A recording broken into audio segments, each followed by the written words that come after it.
In this video, we're going to take a look at dividing polynomials with long division. So first, let's start with a basic example of long division. So we have 95 divided by 3. Let's set it up as 95 divided by 3, like that. And so what we want to think about is how many times would 3 go into 9? So 3 would go into 9 3 times, and we write it at the top. And then we always want to multiply that number by the one out front and bring it down. So 3 times 3 is 9. And then we want to subtract and bring down what's left. So we have 9 minus 9 would cancel out, and we bring down the 5. And then the process starts over again. So we say 3 would go into 5 how many times? So 3 would go into 5 one time evenly. So we put the 1 at the top. Then we multiply the 1 by the 3, and we bring that down. So 1 times 3 is 3, and then we subtract. So 5 minus 3 will leave us with 2. So then we would think about this process again and say, well, 3 is too big to go into 2. It can't divide into 2, so now we have a remainder. So we have a remainder of 2, or we can say this is 31 and 2/3. So you put your remainder over your divisor. So there's 2 different ways you could write that remainder out. Now the reason we're going over this basic example of long division is it follows the same steps when we look at polynomials. So let's do one more and pay attention to each step carefully. So we're going to put 53 divided by 2, and let's think through these steps. 2 will go into 5 how many times? So 2 goes into 5 2 times evenly, and we write it at the top. We multiply the 2 by the 2 in the front and bring it down. So 2 times 2 is 4. And then we subtract. So we would say 5 minus 4 would be 1. And then we bring down the 3. And the process starts over again. So 2 will go into 13 how many times? So we say 2 goes into 13 6 times evenly, and we write that at the top. Well, then we need to take that number, the 6, and we need to multiply it by what's out front and write that down below. So 6 times 2 would give us 12. And then we take that and subtract from what we've got. So 13 minus 12 would leave us with 1. Then we would try to do that again. So 2 goes into 1. That's too big. So we just have a remainder of 1. So we can write that remainder 2 different ways. We can say we have 26 remainder 1, or we can say we have 26 and 1/2 as our answer. These same steps are going to apply in these next examples. So let's look at some. We have example 1, x squared plus 7x plus 10 divided by x plus 5. So let's write it out. X squared plus 7x plus 10. Make a nice big box and then put the divisor on the outside. So x plus 5. And let's think through the steps. So what we want to think about is how many times would x plus 5 go into x squared plus 7x plus 10?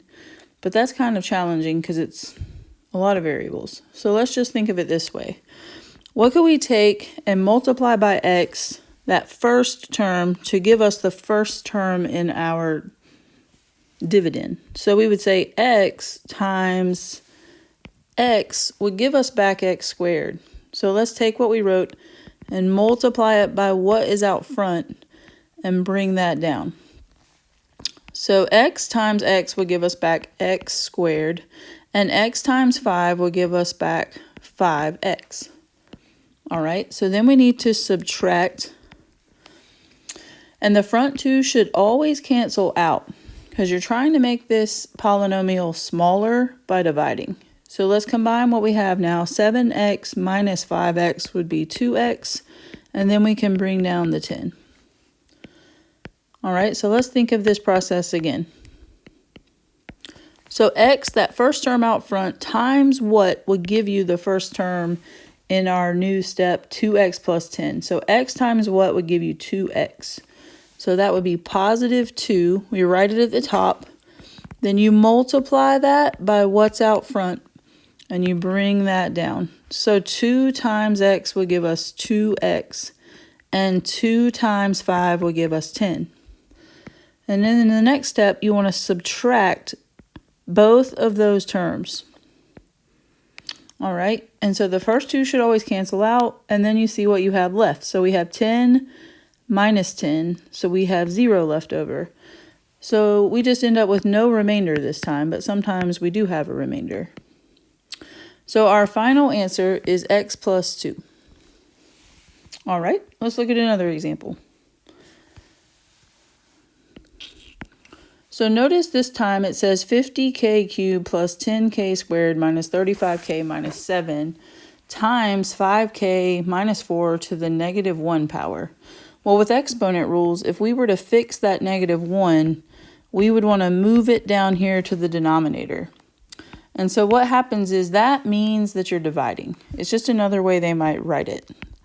So let's put 5k minus 4 out front, and let's put 50k cubed plus 10k squared minus 35k minus 7 underneath the division bar. And we get started. So let's think of those steps again that we were talking about in the first example. 5k times what would give you 50k cubed? So 5 times 10 would help me get 50. And k times k squared would help me to get k cubed. Then we take that term and we multiply it by what's in the front and we bring those down. So 10k squared times 5k is 50k cubed, and 10k squared times negative 4 is negative 40k squared. All right, so we're going to subtract those terms, both of them. You should always be able to then cancel out the two that are the first term. So 50k cubed minus 50k cubed cancels out. And then you bring down and combine what you have left. So you have 10k squared plus 40k squared would give us 50k squared minus 35k minus 7. You can just bring those down. All right, and then the cycle starts over again. So we want to think of 5k times what would give you 50k squared. So 5k times 10k would give us 50k squared. So we write that at the top. You multiply it by what's out front. So 10k times 5k is 50k squared. And 10k times negative 4 is negative 40k. And then we need to take those two and subtract both of them. The first two should always cancel out because now they're opposites because you made them into opposites in this process. And then we can combine what's left. So we have negative 35k plus 40k, which is 5k. And we have minus 7 we can bring down. All right, so let's start over again. Each step is about 3 different steps. The first step, you want to think of what would multiply to help give you this first term. So 5k times what would give us 5k? And notice they're getting smaller each time, which makes it a little easier to think about. So 5k times 1 would give us 5k. Then we need to multiply that 1 by those 2 terms out front and bring those down. So 1 times 5k is 5k. And 1 times negative 4 is negative 4.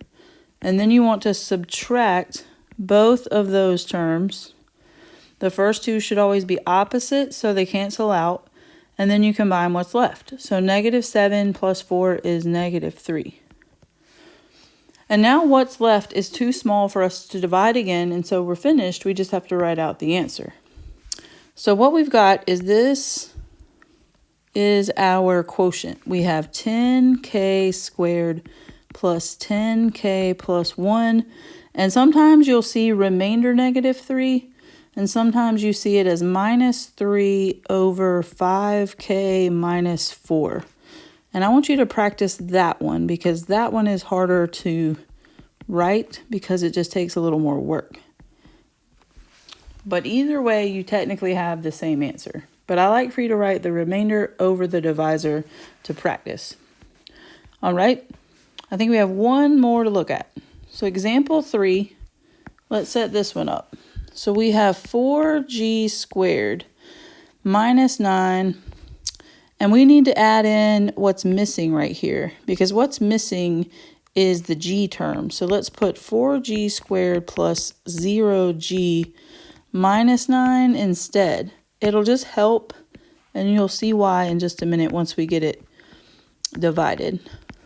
So let's just back up and rewrite this problem as 4g squared plus 0g minus 9 divided by 2g plus 3. So what I did was I put in the missing variable. If there's ever a power that's missing, so I had g squared, but I didn't have the g term, it helps to rewrite it. So that way, when you're dividing, everything will line up nicely. So let's now set up 2g plus 3 divided into 4g squared plus 0g minus 9. And let's get started. So same process. What can I multiply the first term by to get the first term in my dividend? So I'd say 2g times what would give me 4g squared. So that would be 2g. We write it at the top. Then you take that term and multiply it by what's out front. So 2g times 2g is 4g squared.